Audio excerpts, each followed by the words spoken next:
Hi everyone, my name is Genevieve Evangelista, and I'm here to share my journey um, being a breast cancer warrior. I'm still a warrior because I'm still in the middle of fighting it and getting all my treatments done. So I'm actually a Filipina who moved here in the US back in 2019. So in my sharing, sometimes I will speak in Tagalog. Um, or what we call Taglish, but I would be very happy if you can also share with me your experiences as I share my journey with you. So how did it all started?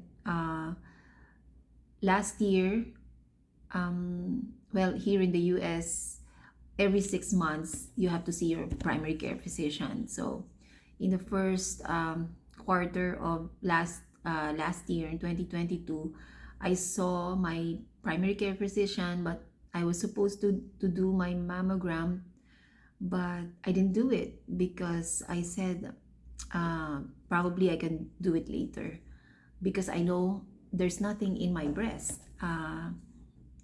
Having been very conscious of myself health wise, I was pretty sure that I am healthy.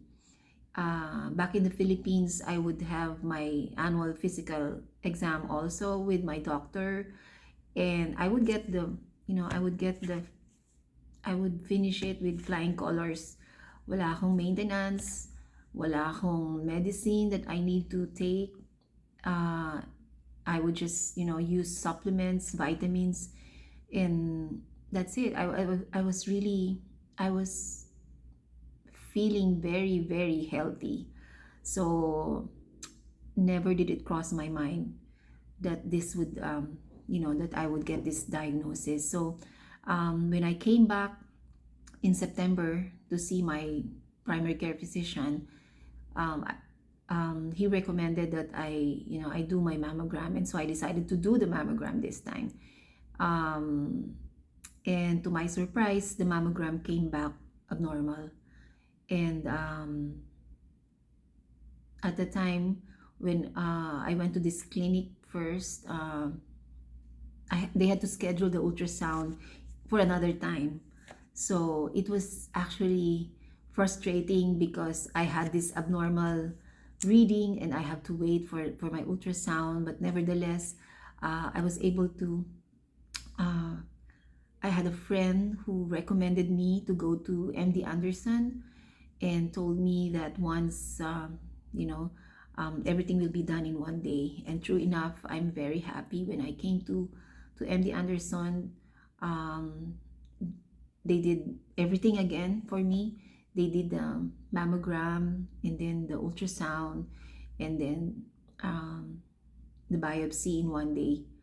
And by the end of the day, I was already introduced to my healthcare team, my oncologist, the breast surgeon that will be doing my surgery, and even my plastic surgeon who will do the reconstruction.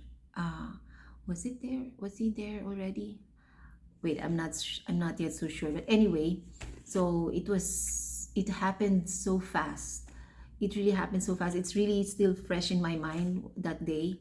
I couldn't believe it because I was actually looking at the radiation doctor who looked on my ultrasound and then came back with the biopsy and told me they were able to measure that lump that they found in my left breast.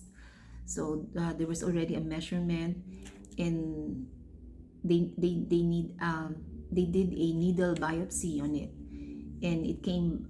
There were three. I remember there were three areas in my left breast that they needed to do the biopsy, and uh, one out of the three um, spots came back uh, positive for breast cancer. So I even asked the doctor, "Are you sure?" And when she told me that, yes, we are sure, of course, I cried because I couldn't believe it. I couldn't believe that I actually have it. So, but of course, they tried to console me and told me that we caught it early. Uh, we caught it early because you are, in terms of the, I think they classify it according to the size of the lump that they find. And then but of course at that time, it's, they still have to look at the nodules inside my breast. So anyway, my biggest mistake really is not doing mammogram. I think what I want you to get from this video is, um, give importance to having a regular mammogram.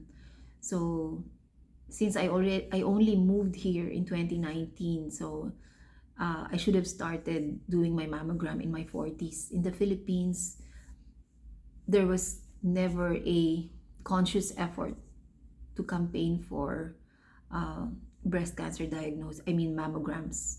So that for some women, it may come out late, it may, you know, come out a little late. Actually,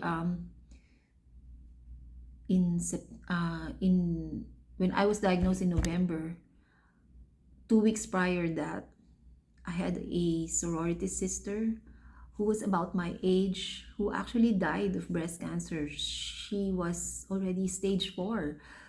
So imagine my sadness, and of course the fear inside of me, as I was going through that diagnosis too. I couldn't believe that my friend already died of stage 4 breast cancer. She was never diagnosed. And I think, no, I was sure that her mother was actually died of breast cancer. We even went to the funeral of her mom before. So there's really no conscious campaign of doing mammograms, especially back in the Philippines. So I hope right now, not just in the Philippines, but all over the world, women should start taking care of themselves by going to mammograms and getting themselves diagnosed, or getting themselves uh, tested, so that just to make sure, because if we get it early, like what my doctor said, we caught it early, then we will have a treatment plan that's appropriate for you.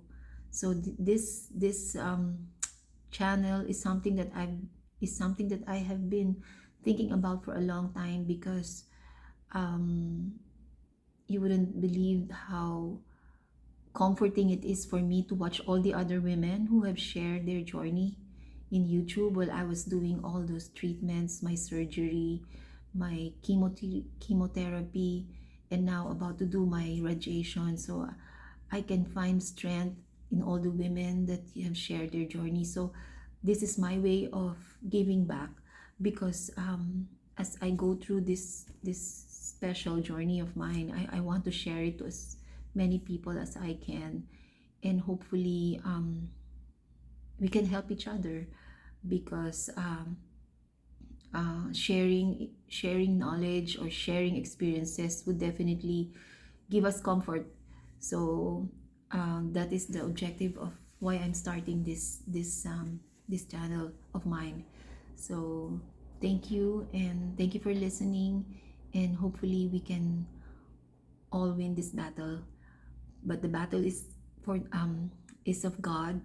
I know that the Lord has prepared me for this battle, and my faith is stronger than ever before.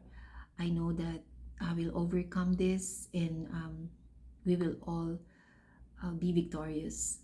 Thank you.